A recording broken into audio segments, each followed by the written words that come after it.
everybody. Thank you again for tuning in to another episode of Ebony Ladies in the DR. I'm your host, Bridget.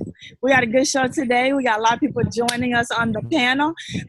First, we have a surprise. We got Davlin, my husband, usually behind the camera, joining us today. Hey, Davlin. Hello. Good. And we got Anwar. Hey, Anwar. So Hey. everybody remember our Ebony gentleman living in the DR. He's up in Las Terrenas. Okay. So y'all remember Yep. Yep. How you doing? Pretty good. It's a good day. Good. You looking good, growing out the beard. We got to see the Corona got you. Thanks. Got the Billy Goat. Right. And last but not least, we got Sharon. Hey, Sharon. How's everything going? Everything is great. How you doing? Good. And everybody remember, Sharon's the one watching our house. She's in Punta Cana. So, Sharon, give us a quick little update, Punta Cana. Well, we off of curfew. That's ended today. Okay. So that's good. Everything is pretty much good. We still go out, beach. It's pretty good. Okay. But it's getting out now. Yeah. Okay. But Omar said in Las Terrenas, they have a fine. The fine went up if they're out without their mask. What's our status without a mask? But they did have a fine, but nobody was doing anything. Everybody was still out without a mask. People were driving without a mask. People was on the street without a mask. They wasn't doing anything. Texas in there. Okay, very good. Okay, so we're gonna get started because we have been getting so many comments and questions about why all of us decided to move abroad, and did we know this type of thing was gonna happen? Of course, nobody knew a pandemic was gonna happen. Racism ain't going nowhere. It's been there. So people are asking all of us, asking me, asking Davlin, everybody's wanting to know, did we have some kind of foresight? Of course not. So we have been answering the question over and over again. Were we afraid to go? Were we scared? Are we scared living over there? So we're going to just kind of go around the panel, and I'm going to ask everybody, why do y'all feel Black people or Black Americans are afraid to move abroad? And we're going to start with Davlin, and y'all feel free to weigh in at any point. So, Davlin, what are your thoughts? Why do you think Black people, Black Americans are afraid to move abroad?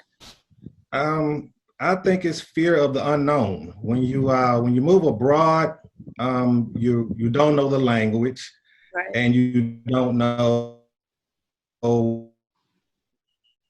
the area people ask, are you afraid? I think I was more anxious and ready.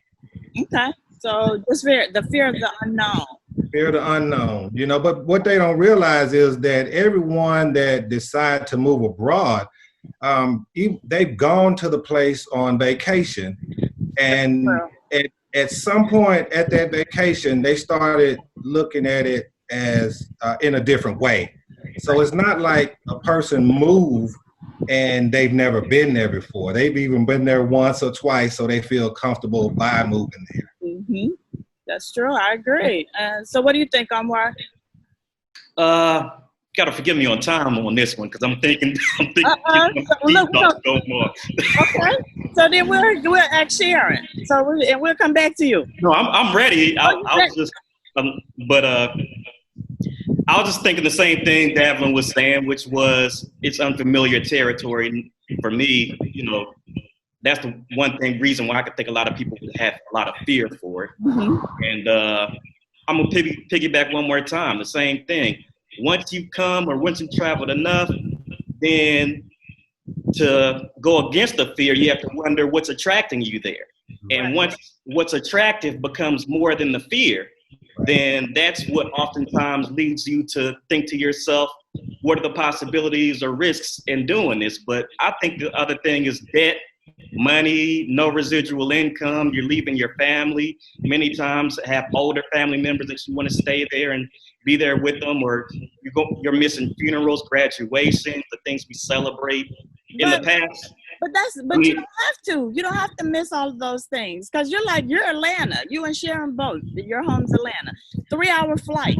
And so you don't have to miss those things. I think that's what a lot of people, that was one of the things that we kept in mind was the location. So that's when we get to our next question, I would say think about your location. If you're not moving so far away, then you can still, you got to budget it, but you can still plan and be a part of those celebrations and those holidays with your family. So I think that's kind of a choice. Can I say one thing? Yes. Yeah. Yeah. Well, I think if you're even thinking about the thought of moving abroad, you should, one, do research. Pick a few places, 3, 4, 5 places that you think you might want to go if you're not afraid to take the leap. And then once you do the research, visit those places, maybe more than once. Get a feel for them. And the ones that you feel more comfortable with, those are the ones you need to take and say, okay, how is it feasible for me to move to this location and still visit family? Because see, I like Portugal, but I know Portugal was too far from my family to come and visit. Right. So that eliminated that. So I think once you eliminate the ones that's out of your reach, due to family, income, or whatever, then stick to the ones that are in your reach and go from there. Right. So go ahead, Omar. I think it also depends on what size your family is. I have a really big family that's really close. We have a lot of funerals and graduations. God forbid, I don't want it to sound like, but I mean, there's a lot of stuff going on a lot of times. And it's just like, I can't go to everybody. Right. And I understand that. But we're talking about, being afraid. Do you think Black people kind of are more fearful of the unknown, or are just scared to take that chance and change their lifestyle? I think I have an idea. I know people have a fear of failure, and to foresee that you might have to come back home to see the people that were afraid and that did have a little jealousy about you making that big step. That fear of failure will keep people from doing something. Okay. So I think that people are letting their pride get in the way. Yes. Yeah, because failure, to me, is not failure. To me, you are more successful than the next person and more courageous because you followed your heart. You followed your mind. You did something that you always wanted to do. I definitely agree, because it could be, my answer would be, at least I got that off my bucket list. That would be my answer. But people come back after being so happy about leaving. They're going to come back with their tail between their legs, and people are going to be happy. Hey, so it didn't work out, so in their mind, that'll be like, man, I knew I wasn't going to move because, so fear of failure, fear of just, having to come back. But, when you try it, just like you said, Bridget, when you try it, you knock it off the bucket list, you actually did that. Right. That's what you can say to somebody. Okay. Now, I think it's more the first one that Davlin said, that people are just afraid, because most people think of other countries as third world countries.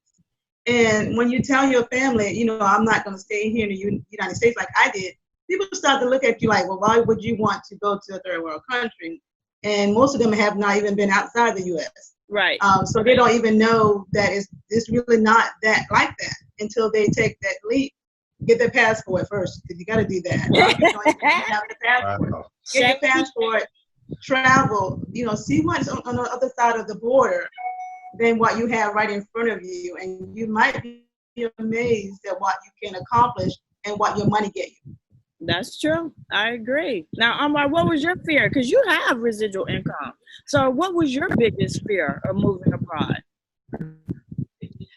I don't really remember too much fear. I felt, again, like Davin said earlier, I felt anxious to do it. Anxious. But I can see the sacrifices people made. I worked at CNN for 15 years, and I'm saying that to say, you can see a person who, let's say they were trying to be an executive producer, or let's say somebody works in a job for 10 years and they wanted to get the reward from that.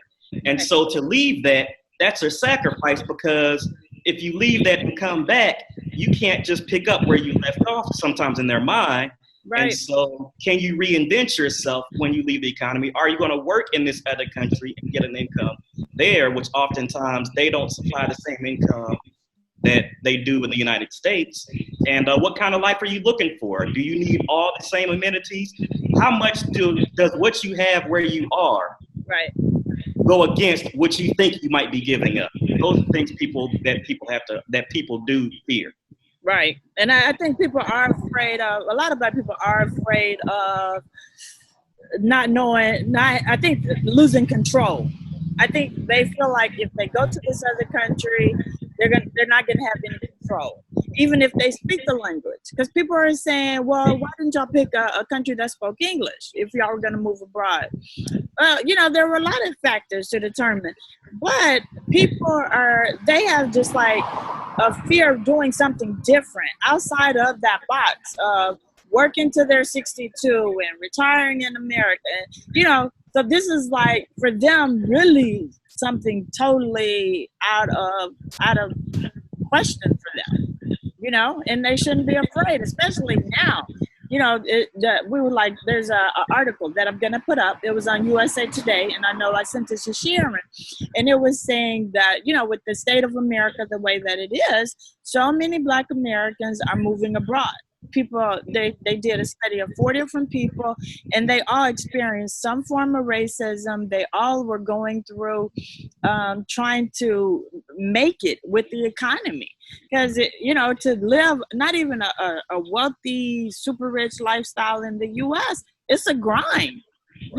It's constant, and so people are now like, I can do without so much, and they're tired of the racism. It's not getting better in the U.S. I know everybody. I'm gonna get a million comments about the Dominican Republic has racism. They have colorism. It's nothing like the United States. Everybody agree? Yeah, I agree. Yeah, it's nothing like the United States, right? So okay. Before we move to the next question, what's your advice about fear? Tell people not to be afraid. Everybody, tell them what they need to do to move forward. Well, I'm gonna say I'm a woman and I moved alone. Right. So if that don't give you some kind of encouragement, I don't know what will. And I did it with my own income, by myself, and I wasn't afraid. I didn't think about it twice, to be honest. Once I put it in my head, it was pretty much a wrap. Right. And I went on from there, and I just made it work. So I think once you get that idea that you want to move, just move with it. Don't second guess yourself. Just That's right. do it. And then once you get a year in, you'd be like, what was I thinking about? Right. Why didn't I do it sooner? Because Right. everything is feasible. It's definitely feasible. All right, Davin. I would say do your due diligence. Get your history on the place you want to go, and then go there as a tourist. If you go most places, most people come to the Punta Cana for about a week and a half, Right. 2 weeks. Halfway into that trip, just kind of look at the place as if you want to live there. Start noticing the people, noticing things around you, just to see if you want to live there, Right, definitely. Okay, Anwar, get them over their fear. I'm thinking to myself, be thankful that you have the opportunity, and fear, if fear is the only thing holding you back, that's a blessed position to be in.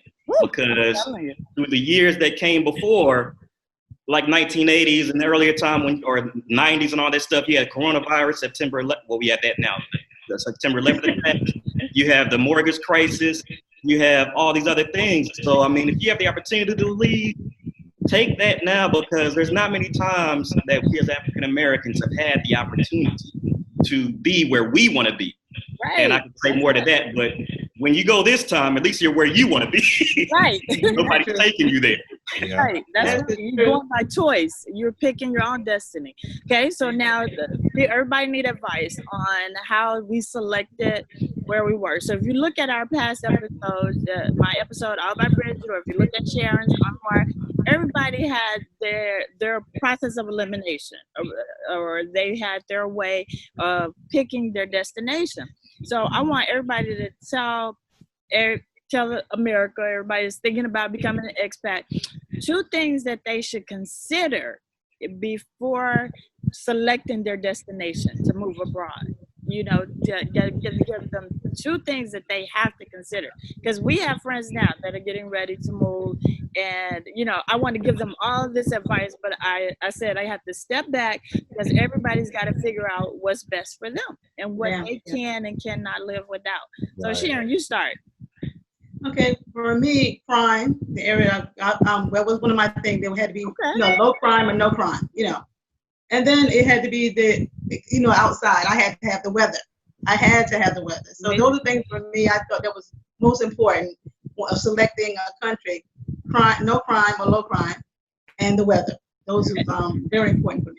That's true. And so for people that don't know, DominicanTodayWebsite.com is actually a newspaper and a website, but they put their crime statistics for the whole country is updated daily. So if you ever have any question about the crime in the Dominican Republic, you can look it up. And this website is available, not Dominican Today, but there are websites for every country that will give you the crime statistics. So that's something very important to look for. And what your weather, what kind of weather you can stand, what kind of weather you're looking for. So those are two great things to consider before picking your destination. All right, remember those. Okay, Amwar. Amwar with us. I think he's stuck. I think he got stuck. Hey, so. Okay, Amwar, let us know when you're back in. He froze. I think he's gone. Yeah, his Wi-Fi. And so now, Devlin, give us yours. To me, it was climate and the cost of living. Okay. I needed, when we started going on vacation, I think it probably was 10 years ago, every time we wanted to go somewhere warm. I don't care what time of year it was, we wanted to go somewhere warm, we wanted to be by the beach. So those two were very important for me. Okay, and cost of living. So everybody, again, with the climate, make sure it's an environment that you're able to live with. You might like the summer, but then you might not like year-round summer. On the kind of year-round, endless summer. And then the cost of living. So if you are planning on retiring, so do your numbers. Make sure that you're picking a country that you're going to be able to afford to live in, because as expats, it's not always easy to secure employment without residency. So definitely something you want to think about. And if otherwise, do your numbers. If you don't need any extra income besides retirement money or your pensions, then just make sure that it's going to fit within your budget. Okay. And for me, I think the biggest thing is going to be what you are willing to give up. I'm not going to say sacrifice, because I don't feel like I've sacrificed anything, especially moving to an island. But what you're willing to give up. Like, we have a friend, she's complaining constantly about not having a dishwasher. Okay, so if some luxury items like dishwasher, and don't get me wrong, in the Dominican Republic we do have dishwashers, but most of the homes are not built for dishwashers. So if you want a dishwasher, you're gonna pay, upwards $200,000, $300,000 to have a kitchen that has the space to accommodate a dishwasher. So it's little things like, I say little things like that, but for her it's a big thing. So it's things like that you have to think about and realize, say, am I going to be able to change my life around where I have to wash dishes, or change my life around where I can make these different type of adjustments. So that was my thing, because I don't have a dryer. So I had to say, okay, am I going to be able to adjust to hanging my clothes out on a regular basis, because I gotta watch the weather. I can't watch the night before if it's gonna rain. So it's just like little things. So even though it sounds like a little thing now, once you get moved and you didn't take this fact into consideration, it can become a big thing. So you want to weigh everything. You want to think about things that you're willing to do differently when you move abroad. Unless you're moving to a country that's, more advanced than the U.S., or if you're moving and not downsizing like the majority of people are, basically, that are expats. I think that's the consensus. Most expats downsize. But if you're not, if you're in that minority where your lifestyle is going to stay the same, then just think about the other things that they recommended, the climate, what you want your demographics to be, because I think all of us are in agreement that we want it to be around more people of color. After experiencing so much racism in the United States, you kind of want to go to where people love each other and you're happy to see you as a Black person. And not to sound like, we don't appreciate the other races, because we absolutely do, because all of us are very open-minded, very loving, but we want to move abroad to a different lifestyle. Would y'all agree? I agree. Yeah. I think when people ask the question about me being afraid, they don't realize that I have come to the place and spent almost half a month there, and we lived, we practiced living here as if we were living here. Right, before we lived there. So when I just like what Sharon said, I saw that the crime was low. I saw how peaceful everything was. I felt safe with you leaving the house, because I had been to areas. So I can vision you in this area and not worry. Yeah. So when they ask that question, they ask as if I chose a place and have never been there. And so I had to let them know, I've been there many times. I know the place.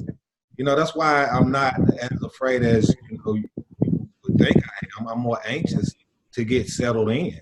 Right, definitely. So, that's one of the things. So if you're thinking about being an expat, especially with everything that's going on in the U.S., think about everything, the crime, think about the cost of living, think about the difference in the lifestyle, because it's all going to play a part.